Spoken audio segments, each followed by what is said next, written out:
Okay, so a lot of times when we're at the flea market, we're hunting for games, Pokemon, VHS, all that kind of stuff. But every once in a while, we come across some pretty unique stuff. And what I have here are some binders. This was from two things here. One is a Nintendo binder, right? Just looks like a binder. And this one says PlayStation, right? Our games speak for themselves. So these are essentially E3 press kits is what they are, meaning that they were press kits for the release of specific like PlayStation stuff, 1997. I assume, well, this one, I was gonna say 1997, but it's 2001. So these were in a box of a lot of E3 promo stuff. So there was this Sega promo piece in there too. There was a bunch of stuff. But these were a couple of the things that came out of it. So this one's pretty cool. Here's a couple other E3 things. But these in particular were, let's take a look at this one. So this one, the Nintendo difference, 2001 Nintendo GameCube. And let's just flip through all of this. We consider ourselves, above all, a game-based entertainment company. I actually have not looked through this in full. I paid up on this quite a bit. So this was originally found by some other buyers, some friends of ours that buy stuff at the flea markets. And this was kind of divvied up a few different people. But so I paid up, them knowing what it is. But here is, let's see, E3 2001. This is a Nintendo Power. Look, Nintendo Power. Nintendo Oh yeah, it Power's says Guide Nintendo to. Power. That's It's pretty. Nintendo Power's Guide to E3 2001. Launch title for the GameCube, Luigi's Mansion. All right, so when did the GameCube come out, Sean? 2001. So this is the launch of the GameCube. Let me introduce you to our new baby. Like all babies, it's small. It will make a lot of noise. So this was the year, so this is all These are all like like the launch promo titles stuff. and yeah. Yeah, for everything. Oh, you gotta flip upside down for this. Oh yeah, because on the back. Oh, there's some Pokemon Crystal stuff. Yeah, because I think this also had Game Boy Advance. So it's Game Boy It's Advance, and then this is GameCube. All right, so that's pretty cool. So this is like their promo guide for it. And then let's see, this is their software index. Look at that little Yoshi render, dude. Yeah. This must be all, okay, so this is all the games that are coming out, 2001, 2002. Look, Diddy Kong Racing. They didn't know when that was coming out. Didn't know when it was coming out. Game Boy Advance. Look at that. Nintendo GameCube, too. This is Diddy Kong Racing for the GameCube. That never came out. There's no Diddy Kong Racing. No. Because that's only on N64. 64. Yeah. That never came out. You're right. All right, are we crazy? Is there a game called Largo Winch? All right, pause. Let's go look this up. What the heck is Largo Winch? PlayStation? Oh, PAL. So that's why I've never heard of it. So that was on PAL GameCube. Yeah, so maybe they were thinking about doing that. Early. And then let's see, the other one that I didn't know was Raven Blade. Okay, so Canceled role-playing video game. so Raven Blade was canceled role-playing video game. So yeah, that never came out. So there's- Developed by Raven Studios, a company behind Metroid Prime, announced with a trailer at E3 2001. There you go. So they announced it. It was an ambitious RPG with real-time combat magic. Okay, so there we go. So that's pretty cool. So Unreleased GameCube titles? unreleased stuff. Yeah, those are the only two that I don't recognize. I think I recognize everything else. So it was GameCube and Game Boy Advance. So that's pretty cool. All right, so then there was some Nintendo GameCube hardware partners fact sheets. News release, Nintendo GameCube and Game Boy Advance to reinvent video gameplay for 21st century. Portable video gameplay, more stuff about the Game Boy Advance. So then I think they get into the games. Here's a Game Boy Advance product library fact sheet. Super Mario Advance.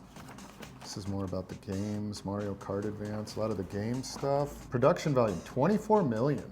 In first year. Yeah, How many units did the Game Boy Advance sell? Total.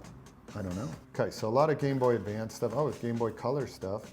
But this was obviously out already. Yes. Oh, but look at the release of Pokemon Crystal. So that was the big one. That's what they were releasing in 2001. Dude, MSRP $35. Yep. Get ready for the shimmering summer sensation. It's Pokemon Crystal for your Game Boy Color. The next adventure has arrived, and now you can play as a girl or boy Pokemon trainer. This, let's see, Nintendo America Virtual Press Room is password protected website. All right, that's nothing crazy. I've never even heard of that. Bam, there's Pokemon Crystal. So Nintendo unveils new jewel with Pokemon Crystal. Wow. The latest gem in the Pokemon world is about to be revealed. I love, this is just me Pokemon geeking out, these old 3D renders of like that 2000s, early 2000s 3D render style. I love the way that looks. Right in the middle of the video? What? You couldn't wait to get the fruit snack? That was not quiet at all. Yeah, so this was more Pokemon Crystal stuff. There we go, Pokemon Card e-reader. But this, I think this is when the TCG started to do the e-reader cards, like e-series. The e-reader cards, like a lot of those are a lot of money now. People love. Yeah, that's such a cool set of cards. I don't know when if because people are. I doubt people are buying them to use with their e-reader nowadays. But I just know that it's such a cool set. So, and that was early. I mean, 2001. yeah, it's like it's early Pokemon. Well, this is like late Gen 2, early Gen 3. Here's some fun stuff. So, Pokemon fun facts. Oh, awesome. Dang, the Pokemon franchise grossed more than $3 billion. In 2000. While overall video game industry sales were down 5%, Nintendo Pokemon video game sales were up 15%. So video games down, Pokemon They up. knew for the long, They knew. way They early still, that this yeah, was they knew. They still know. that this was evergreen. 2014 million Pokemon video games. More than 100,000 Pokemon Game Boy games are sold each week. Oh my gosh. In October 2000, Pokemon Gold and Silver for Game Boy Color sold an astounding 1.4 million copies in 1 week. 1.4 million copies in a week is crazy. Pokemon Stadium 2 for Nintendo 64 launched and was the top-selling game in March 2001. Oh, so that was that's out. probably so some they of had those. Yeah, that, Pokemon Stadium. Yep. I bet you that was one of the top. I gotta say yeah. Yeah, top-selling game in March. So it is the best-selling console title for 2001. More than 400,000 units sold. It talks about the movie. Pokemon was named License of the Year. Pokemon was the #1 search word in the Lycos 50 list for 1999. In July 2000, Kraft Macaroni and Cheese, featuring Pokemon characters, emerged as the best-selling licensed mac and cheese ever. Macaroni and cheese, 6 new boxes, each with 6 of your favorite Pokemon shapes. Pikachu, Meowth, Poliwhirl, Jigglypuff, Squirtle, and Charmander. I gotta eat 'em all. Outselling other versions featuring Rugrats and Blue's Clues. Oh, and they outsold, when they were vitamins, they outsold Flintstones vitamins. Wow, Flintstones. And was Flintstones like they're the vitamins. When I was a kid, I had Flintstones vitamins. Stuff, yeah. Nintendo GameCube, we'll skim through these. There's a few of these in here. Haunted by Ghost of Spirited New Game. Luigi's So this is Mansion. Luigi's Mansion stuff. Pikmin, great, what a game. Pikmin, love it. Super Smash Bros. Melee. Another huge title. Star Fox Adventures. Less huge. This was one, again, unique item from the flea market. Kind of cool to find it like that. I paid up for it. Pretty awesome piece. I think there's one listed online somebody's asking $2,000. I didn't pay that much, but I did pay a pretty penny for it. But it's a cool piece of history to have. So that's that one. The other one, this one was super cool. This is PlayStation 1997. Same thing, E3. The site for this year's E3, the world's largest gaming show. E3, also known as the Electronic Entertainment Expo, annually brings together top interactive companies. In fact, over 400 exhibitors from around the world participated in E3 this year. Like their press kit, and I only just barely looked through this a little bit. Yeah, this one has tabs. So 1997, so Sony has been out September 9th, 1995. So it's been out for 2 years. Okay, so this is not like the initial launch like the GameCube like that one is. So it's been out for a couple of years. So let's see, offering video game players the freedom to choose. So this is kind of talking about PlayStation sales. More than 4 million PlayStation game consoles already sold in North America. Approximately 2.6 million for the N64. Yeah. So this is cool because they're comparing themselves to Nintendo. So they're saying that they are outselling the N64. Oh, in comparison, the Nintendo 64 is only selling 2.5 games per system. And they're selling ratio of more than 5 games to each PlayStation. So they were saying they're doubling, selling 5 games per PlayStation system to Nintendo 64 only selling 2.5 games per Interesting. console. But That's the an interesting- library of N64 is like Way smaller. way smaller. Because no one wanted to develop for it. Because no one wanted, a disc could fit so much more space. Also, PlayStation was selling a lot of crappy sports games. Right. Like tons of crappy like Madden 2001. Not to say that the 64 didn't have them, but oh my gosh, the There is PlayStation 1 had a lot of chud of games for PlayStation 2. There really is. What is it? PlayStation game console to retail for $150, pretty cheap. PlayStation software to be targeted at $50. What are we at now? We just went up to 80, about $80 a game, right? Yeah. But this is, 30 years yeah. ago. I know there's a big title that came out in 1997. Do you know what it is? Is that Final Fantasy 7? Final Fantasy 7, yes. Bushido Blade, Cardinal Sin, Cool Borders Bushido 2. Blade is also really good too. Yeah, there it is. Final Fantasy 7. And now, the most anticipated epic adventure of the year will never come to a theater near you. Final Fantasy 7. Ooh, Parappa the Rappa That's came a out. good one. Steel Rain, I don't even know what game that is. And I had not read any of this stuff, so I'm reading it with you guys for the first time. 1 million new PlayStation owners to receive demo disc of Final Fantasy VII. Okay, so they started kicking those around a lot. Let's see, and then more sports stuff. They really started kicking out the sports stuff with PlayStation. Overall, that's pretty darn cool to kind of see that. What a cool piece of history, huh? Right. 1997, PlayStation 2 years out. And Final Fantasy VII is the big one, right? Yeah, That they're exactly. launching that. So just a super cool find. I know that was a lot of info, but kind of just some unique historical pieces, right? There was a few other interesting pieces. There might be more, so I might be able to get some more from the people that got this stuff. Again, they're good friends of ours, and hopefully might have a few more of these, but pretty cool to go through this stuff. All right, Chris, people have some questions for you, man. Okay, let's do it. I do not know the answers to any of these. I know you set this up, Sean. Yeah, you don't know what questions I'm about to ask. Yeah, I don't know the questions, I should say. Yeah. I don't know the questions. All right. I'm excited, though. Coming from CT, do you prefer the East Coast or West Coast? Not in a business sense, but a personal opinion. Well, I spent my whole life on the East Coast. I do still love it. I hate the winters. Hate the winters. Yeah. If I had to choose right now where I would prefer to live, it would be West Coast. I do love it out here. I love the food. I love the people on both sides are good, so I can't say it's the people. I love the food, the weather. I love the vibe out here. I go back to Connecticut sometimes, and I have to put back my Northeast attitude back. Yeah. A little bit gruff. Not as happy when I get my coffee in the mornings. I like the laid backness of Southern California here. Aldo Araujo 85 asks, fondest memories of the OG Westport store, and how does one apply to be a good friend? Aldo is a good friend, first off. Oh, yeah? Aldo, you 100% are a good friend. You don't need to apply. Aldo is one of the OGs from Westport, so that's a good question. What is the Westport store? For those? Westport store is the first Retro Games Plus store that opened back in 2011. Man, there was a really good pizza place next door called Jordan's Pizza. Yeah. And that's where I met like Rhodey. Yeah. Rhodey, who's a manager of the Norwalk store now. So there was a lot of good memories of that pizza place. Grim Beats asks, how do you keep up with stocking all of your stores? Do you tend to send certain items to specific stores? I was at the Long Beach opening and it was a great time. Thanks. So the question is, do we send stuff back and forth between the stores? Yes. Yes, we do. Constantly. So some of the stores get more trade-ins than others. Some get different things than others. Yes, so like we were just talking about some of the stores right now need like Pokemon singles cards, and Long Beach has a bunch of those. So we'll send some of those to the other stores.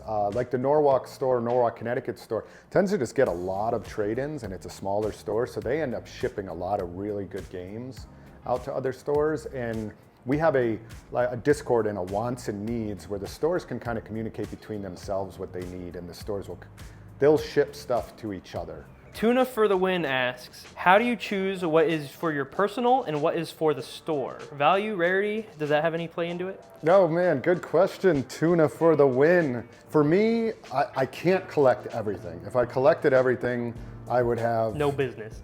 Yeah, no business, exactly. I collect personally for my personal, it's a little bit of a few things. One, value for sure. I do like really expensive things. I like to tuck them away because I know I'll never see them again, but that plays into rarity. So rarity as well. If I'm never gonna see it again and it's really valuable, those are the kind of things that I like to tuck away. Sometimes it could just be, it doesn't have to be really expensive though, it could just be really rare, like maybe like, I'm thinking of like prototype games and stuff like that. Some of them aren't super expensive, they're just like, never gonna see another like prototype NES cartridge or like a prototype, I think I even have like prototype Odyssey cartridges that are like probably not even worth a lot of money. But even if it's like rare Pokemon stuff, I'll do rare Pokemon stuff, rare anime stuff, rare VHS, even rare CDs. Blake6615, Chris, you must collect t-shirts. If so, how many do you have and which is your favorite or most expensive? I have a ton of t-shirts. They are my pride and joy because I get to wear them every day. They are one of my favorite things to collect. I've slowed down on it a little bit. For a long time I was going really hard, coming out of like COVID, and I'll still hop into some whatnots every once in a while, but my closet got too full. I didn't have any more room for t-shirts. DOMG4538 asks, if your team does well this year, will you be taking them to Knott's Berry Farm for some team building? Yes, I think we've gone to Knott's. When you say my team, I assume you mean the RGP team. Yeah. If I want to say we've gone to Knott's Scary Farm the last 2 years. 2 years at least. We do a lot of team building stuff. We just bought some Anaheim Angels Yankees tickets. We're doing poker night maybe this Thursday. I love hanging out with the crew, whether it was in Connecticut too. Connecticut crew, a lot of them are like just, speaking of good friends, I mean, really, really good friends. Oh, you know what else we do a lot of? We go to a lot of movies together. Yeah. We'll go out and get a lot of lunch, of course, together. But we movie nights. We do a lot of movie nights. We saw Superman. We saw something. He-Man. He-Man. We yes. saw He-Man. Yeah. So we do a lot of that. We'll do some video game nights. Hanging out with the crew is awesome. What item is the most valuable that has ever been traded in at any of your shops over the years? Also, what do you think about the current state of gaming with consoles just going up in price when another generation of consoles around the corner? I mean, I bought a Stadium Events, but that wasn't really a trade-in. It didn't come to the store, no way. I think the most expensive might have been a Magical Chase, complete in box. Most expensive items collectively was like 70 Game & Watches, brand new. I remember that. I want to say total value of that trade was a lot.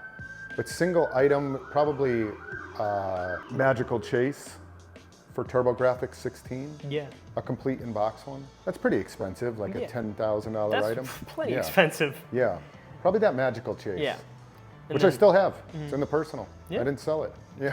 And then anything about the console prices going up? Any opinion on that? Console prices. So what are my thoughts on it? Yeah, just I think I saw recently that console prices were going up. Xbox just increased all the Xboxes recently. Oh, so new stuff. Yeah, Like I new saw stuff. that. I feel like that system has been out for so long now. The Xbox And that's Series something X and PS5s, like why would they be raising the price on them? But Right. maybe their costs of manufacturing have gone up. I wouldn't be shocked if that's the case. Because that system has been out for 8 years now, 7 years? 6. Yeah, I mean, while. both of a those have while. been out a long 6 years time. at least. But are people still buying them new at this time? I guess so. I guess, yeah, that was my biggest takeaway is why are we still buying new systems when we just go get our Retro Games Plus? Maybe that's a reason why, and you bring it up as like, oh, why not go buy it Yeah. used? But like, you can't find them used. What is your favorite game of all time? Favorite game of all time? Of all time. It's always been there and always will be there. Is Legend of Zelda for NES. Because for me as a kid, when I played that game, it was just mind-blowing to me. And Yeah. I've beaten it 10 plus times, both playthroughs. I know every single secret. I just loved the music, I loved the storyline. I was like, to me, I mean, Mario is good, but like the fantasy world of Zelda to me was just incredible. It's held off some really great games. Super Metroid is up there. Legend of Zelda Breath of the Wild is up there. Elden Ring is in that top 5. That one always holds something dear to me, that Legend of Zelda for NES, because it was just, I could still play it. You could put it on right now and I would beat the whole game. I love it. PTK779 asks, what is the key of success for the stores? What is the most important point? It really does come back to the community. It really 100% does. Like, and that is not just a cliche answer either. Like, No, I know. the community, whenever we open up a new store in a new area, like when we just opened up here in Long Beach, like one of the my favorite things about it is you get a rush of new people that come in that like don't know who we are. They ask about us, like they're not familiar with us, right? They're not who we are, what we do, and like we start to see a lot more familiar faces. And like already, Sean, you've seen it here, like just in Long Beach, like we're creating a community with like certain regulars that would have had no idea. They haven't been to our other stores, they don't follow us on YouTube, you know, and I wouldn't expect everybody to know who we are, right? Like, so we're very fresh and new, and it is so awesome, like in a new area, just to create like a whole community in whenever a new store opens up. And then it like adds on to the other community. Yeah. And then the expos are like the grand finale every year of like all that community stuff. That community includes a lot of people. It's not just customers, it's like other shop owners, it's YouTubers, it's industry people. There's like so many people. It's friends and family of those people. Of course, customers are a big part of it, and then our stores, but like that community, all those little pieces of everybody and all the group messages and interactions with customers and the YouTube and everything that forms that community. Like, if there wasn't such a love for all this stuff, it would just be stuff. Right. So That's what I say. We only work when people trade their stuff in. So yeah. Thanks to everyone who traded. And of course there's a business aspect to it, right? Like the buying and selling of stuff, yes. I feel like we embrace a lot of different communities. It's not just gaming. The pinball community is a whole community. We're doing stuff with the skateboard community, right? Because we do skateboard stuff at SoCal. So the gaming community. There's a toy community. So all of those communities collectively, I feel like we've got our feet in a lot of them. And I like to say that's the plus in retro games. yeah, it is the plus. That's another one. Just be a good person. As a business person, be a good person. Yeah. Don't rip people off. This was fun. I liked answering these questions. Thank you, Chris. Yeah, this was awesome. Thank you to everyone that asked questions. Yeah, thank you for asking the questions. I would love to do this again. Please. Yeah, leave some questions Maybe we'll down do in the this comments. again. Yeah. I enjoyed answering these, so thank you. That was awesome. Yeah.